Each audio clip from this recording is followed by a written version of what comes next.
Have you ever visited a location, then received an advertisement from the place you just came from? Kinda creepy, right?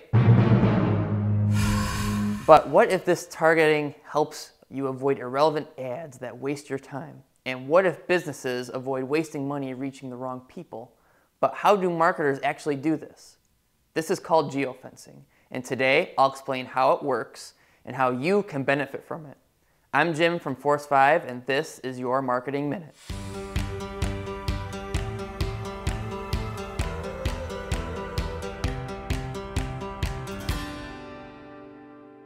By definition, geofencing is the method of creating a virtual border around a designated area, often referred to as a polygon. Geofencing can be highly effective in instances where we know a relevant target audience will be at a certain place and time. It can also be used to engage your past customers or visitors, grow brand awareness, and even reach your competitors' customers. How marketers are able to control when, where, and how these ads are served to a person has to do with the device you're using, most popular example of this being your cell phone. According to Pew Research Center, 85% of Americans own a smartphone, and each cell phone offers location accessibility.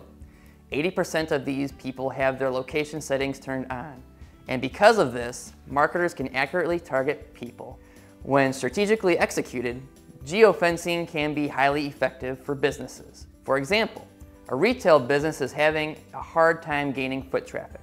To increase foot traffic, they geofence other local competitor businesses to gain brand awareness. And here's the cool part.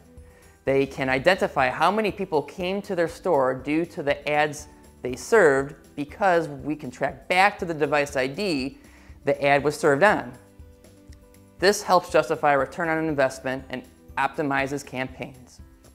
If you're a business that is interested in utilizing geofencing to accomplish your marketing goals, visit our website at discoverforce5.com, send us an email at info@discoverforce5.com, or talk to a human at 574-234-2060.